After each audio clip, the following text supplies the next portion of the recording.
ससुराल का पहला सवेरा।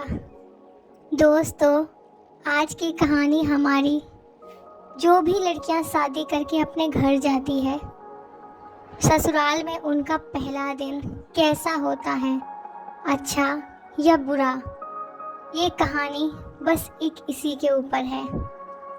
आइए शुरू करते हैं आज की कहानी। ससुराल में वो पहली सुबह आज भी याद है। कितना हड़बड़ा के उठी थी, ये सोचते हुए कि देर हो गई है और सब ना जाने क्या सोचेंगे। एक ही तो नए घर में रात काटी है और इतना बदलाव, जैसे आकाश में उड़ती चिड़िया को किसी ने सोने के मोतियों का लालच देकर पिंजरे में बंद कर दिया हो। शुरू के कुछ दिन तो यूं ही गुजर गए।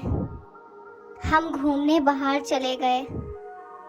जब वापस आए तो सास माँ की आंखों में खुशी तो थी, लेकिन बस अपने बेटे के लिए ही दिखी मुझे। सोचा शायद नया नया रिश्ता है, एक दूसरे को समझने में देर लगेगी, लेकिन समय ने जल्दी ही एहसास करा दिया कि मैं यहाँ बहू हूँ। जैसे चाहूँ वैसे नहीं रह सकती। कुछ कायदा मर्यादा है जिनका पालन मुझे करना होगा। धीरे धीरे बात करना, धीरे से हंसना, सबके खाने की बात खाना, ये सब आदतें जैसे अपने आप ही आ गई। घर में माँ से भी कभी कभी ही बात होती थी। धीरे धीरे पीहर की याद सताने लगी।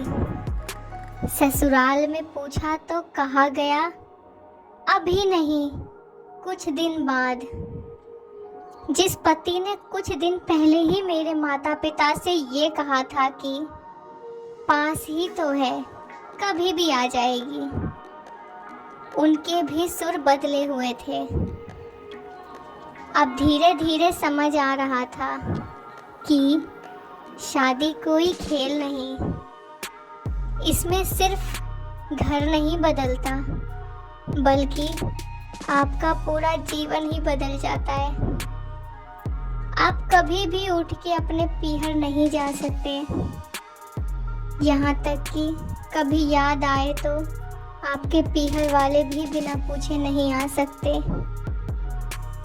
पीहर का वो लड़कपन, वो अल्हड़पन, वो बेबाक हंसना, वो झूठे मुंह रसोई में कुछ भी छू लेना, जब मन चाहे तब उठना, सोना, नहाना, सब बस अब यादें ही रह जाती है। अब मुझे समझ आने लगा था कि क्यों विदाई के समय सब मुझे गले लगाकर रो रहे थे। असल में मुझसे दूर होने का एहसास तो उन्हें ही हो रहा था, लेकिन एक और बात थी जो उन्हें अंदर ही अंदर परेशान कर रही थी कि जिस सच से उन्होंने मुझे इतने साल दूर रखा, अब वो मेरे सामने ही आ जाएगा। पापा का ये झूठ कि मैं उनकी बेटी नहीं बेटा हूँ, अब और दिन नहीं छुप पाएगा। उनकी सबसे बड़ी चिंता ये थी, अब उनका ये बेटा, जिसे कभी बेटी होने का एहसास ही नहीं कराया था, जीवन के इतने बड़े सच को कैसे स्वीकार करेगा। माँ को चिंता थी कि उनकी बेटी कभी एक गिलास पानी नहीं पिया अपने आप से लेकर, तो इतने बड़े परिवार की जिम्मेदारी कैसे उठाएगी। इतना आसान नहीं होता। सब इस विदाई और मेरे पराये होने का मर्म जानते थे, सिवाय मेरे। इसलिए सब ऐसे रो रहे थे जैसे मैं डोली में नहीं अर्थी में जा रही हूँ। आज मुझे समझ आया कि उनका रोना गलत नहीं था। हमारे समाज का नियम ही ये है। एक बार बेटी डोली में विदा हुई तो फिर बस वो मेहमान ही रह जाती है। सिर्फ मेहमान रह जाती है अपने घर की, फिर वो घर उसका नहीं रहता। मेहमानों की तरह आती है और मेहमानों की तरह विदा हो जाती है। क्यों ना कह ले कि ये घर आज भी उसका है।